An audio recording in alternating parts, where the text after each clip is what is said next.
اس حکومت نے ہمیں ڈال دیا ہے جس کی اپنی کوئی ساکھ بھی نہیں ہے، کوئی ان کی بات سنتا بھی نہیں ہے، اس لیے کہ یہ فارم 47 کی پیداوار ہیں، ووٹ ان کو ملے نہیں ہیں، زبردستی مسلط کر دیے گئے ہیں۔ پرائیویٹ لمیٹڈ، درمان روڈ، نیئر مراڑا ظفروال۔ Phone number 0542 501 200۔ رواں دواں ہوئے ہیں اور جب اسلام آباد پہنچے ہیں تو کنٹینروں سے اسلام آباد بند تھا، پھر آپ کنٹینر ہٹا ہٹا کے رکاوٹیں توڑ توڑ کے آگے بڑھ رہے ہیں۔ پھر سب سے بڑی بات یہ ہے کہ منظم ہے، نظم و ضبط کے ساتھ اپنے امیر کے اطاعت کرتے ہوئے آگے بڑھ رہے ہیں، اور اب اس رات کے اس پہر آپ یہاں مری روڈ پر موجود ہیں تو کیا تھک گئے ہیں؟ تھکے تو نہیں ہیں؟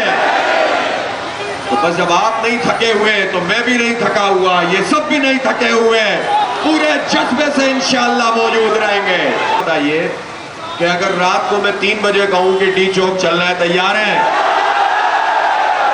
تو پھر اتنے ہی بندے ہونے بھی چاہیے نا اس وقت، اور اگر آگے پیچھے ہوئے تو ادھر ہی رہنا ہے، ہلنا نہیں ہے یہاں سے، بس یہاں موجود رہیں۔ آپ کو کسی بھی وقت بتا سکتا ہوں، کسی بھی وقت بتا دوں گا انشاءاللہ۔ ایک منٹ ہے، سن لو میری بات، اب بات سنیں ذرا، بات سنیں۔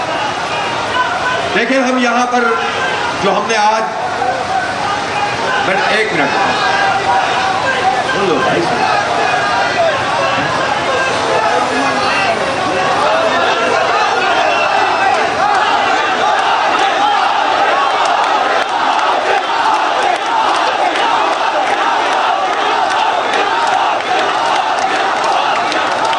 اب میری بات سن لیں، اب نعرہ کوئی نہیں لگائے گا، ٹھیک ہے؟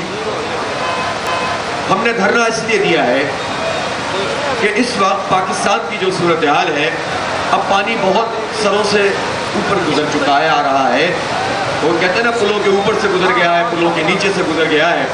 مسئلہ یہ ہے کہ تنخواہ دار آدمی برباد کر دیا گیا ہے، غریب آدمی کو تو انہوں نے پہلے ہی فارغ کر دیا ہے، مڈل کلاس لوگ اپنی سروائیول کی جنگ لڑتے لڑتے بالکل آخری ہچکیاں لے رہے ہیں، اور اب تو صورتحال یہ ہو گئی ہے کہ ان بجلی کے بلوں نے، ان بموں نے، جو صنعت کار ہیں، جو تاجر ہیں، جن کے پاس بہت سرمایہ ہے، وہ بھی اپنی ملیں بند کرنے پر مجبور ہو گئے ہیں۔ جب ایک صنعت بند ہوتی ہے تو ہزاروں لوگوں کا روزگار ختم ہوتا ہے، لیکن اس حکومت کے کان پر جھونی رہ گئی، اور یہ مسلسل یہ کہہ کر کے IMF ہم سے کہتا ہے کہ بجلی کی قیمت بڑھاؤ، گیس کی قیمت بڑھاؤ، پیٹرول کی قیمت بڑھاؤ۔ یہ صورتحال ہو گئی ہے کہ اب جینا دوبھر ہو گیا ہے۔ ایسی صورتحال میں اب چند راستے ہیں لوگوں کے لیے، ایک وہ ہے کہ لوگ آپس میں لڑنے لگے۔ کل آپ نے گجرانوالہ کا واقعہ دیکھا جس میں ایک بھائی نے بجلی کے بل کی وجہ سے اپنے چھوٹے بھائی کو قتل کر دیا، اتنا کڑی جرم کر دیا، لیکن حالات کا سنگینی کا اندازہ کریں کہ لوگ کہاں تک پہنچ گئے۔ اور اسی طرح سے یہ جھگڑے اب ہر گھر میں شروع ہو جائیں گے تو لوگ کہاں جائیں گے؟ پھر لوگ اپنے بیویاں زیور بیچتی ہیں، اپنے گھر کی چیزیں بیچ رہے ہیں۔ میں بہت سارے لوگوں کو جانتا ہوں کہ اپنے گھر کی چیزیں بیچ بیچ کر لوگ یہ بجلی کے اور گیس کے بل ادا کر رہے ہیں، لیکن اب وہ چیزیں بھی ختم ہوتی جا رہی ہیں۔ آپ بتائیں کہ یہ لوگ بل کہاں سے ادا کریں گے، اور لوگوں کے ساتھ یہ سلوک یہ کیا کر رہے ہیں؟ اس وقت عملی صورتحال یہ ہے کہ تقریباً ہر کیٹیگری کے جو کرائے کے مکان ہیں، کرایہ کم ہے اور بجلی کا بل زیادہ ہے۔ میں صحیح کہہ رہا ہوں یا غلط کہہ رہا ہوں بتا میں؟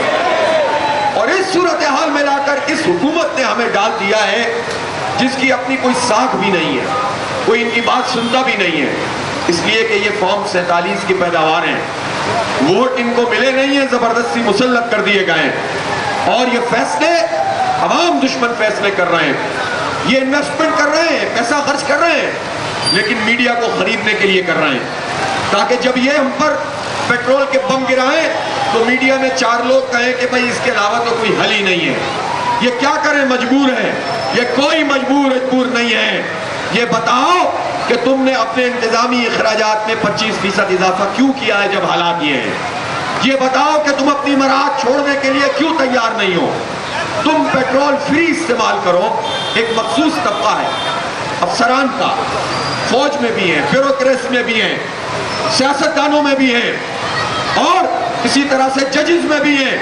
ان کی بجلی فری, ان کی گیس فری, ان کا پیٹرول فری, ان کی گاڑی فری, ان کی رہائش فری.